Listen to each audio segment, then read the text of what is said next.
Kelompok kriminal bersenjata atau KKB Papua tak pernah ada capeknya melakukan aksi kejam dan berbahaya. KKB Papua tak pernah memikirkan keselamatan mereka. Yang penting bagi KKB adalah beraksi dan terus beraksi dengan menebar ancaman bagi siapapun. Sebagaimana halnya dalam sebuah video yang viral di media sosial saat ini. Dalam video tersebut terungkap bahwa demi memenuhi kebutuhan hidup di tengah hutan, KKB nekat masuk kampung. Tapi untuk mengelabui warga, anggota KKB tersebut terlebih dahulu meninggalkan atribut perangnya di dalam hutan.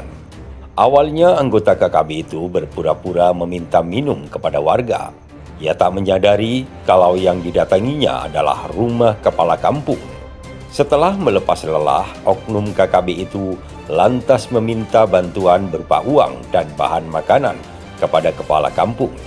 Bantuan itu katanya untuk teman-temannya yang saat ini sedang berjuang di dalam hutan.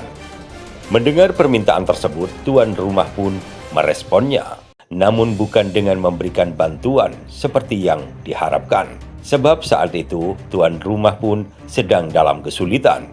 Mendengar jawaban itu, utusan KKB tersebut langsung pamit. Ia tak meninggalkan satu pesan pun kepada kepala kampung tersebut.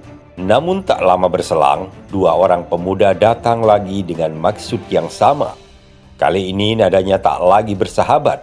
Berbekal senjata di tangan, mereka mulai melakukan tindakan yang tidak pada tempatnya. Tanpa banyak bicara, mereka langsung melakukan penganiayaan. Kepala kampung itu dihajar babak belur, gara-gara tak bisa memenuhi permintaan KKB. Ironisnya, usai melancarkan tindakan kejam tersebut, KKB meninggalkan kepala kampung dengan sederet pesan penting.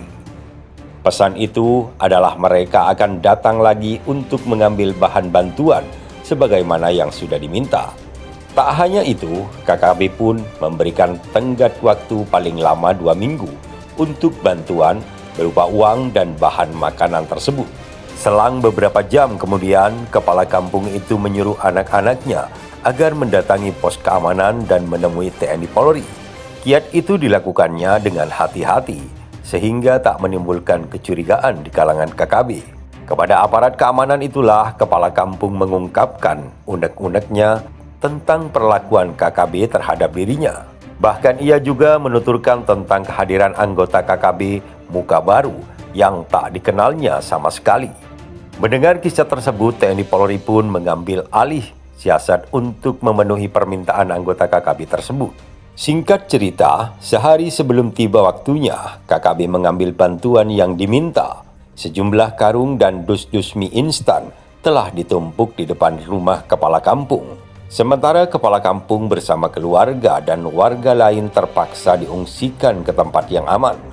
Hal itu untuk menghindari kemungkinan terjadinya kontak tembak antara TNI Polri dan para predator lainnya kebanggaan KKB. Sementara pada rumah warga yang kosong akan ditempati para prajurit TNI Polri. Hal tersebut untuk menghindari kemungkinan KKB melampiaskan emosinya dengan mencari sang kepala kampung ke rumah-rumah warga.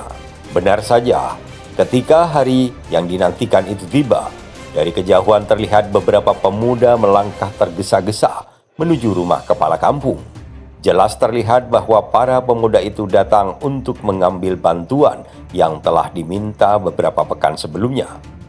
Apalagi terlihat dari jauh ada tumpukan beberapa karung dan dus-dus mie instan di depan rumah tersebut. Padahal karung dan dus-dus mie instan yang diletakkan di depan rumah kepala kampung sesungguhnya bukan berisi beras dan mie instan sebagaimana yang dibutuhkan. Karung-karung beras dan dus-dus tersebut berisi sampah, hal mana tak diduga oleh kelompok pembelot tersebut. Dan tatkala karung dan dus-dus itu diangkat, anggota KKB tersebut kaget bukan main. Saat melihat bahwa yang ada di dalamnya adalah sampah, para pria tegap itu langsung meradang. Saat melihat bahwa yang ada di dalamnya adalah sampah, para pria tegap itu langsung meradang. Sementara pada saat yang sama, pria tersebut meniup peluit sebagai syarat kepada teman-temannya agar segera ke honai kepala kampung.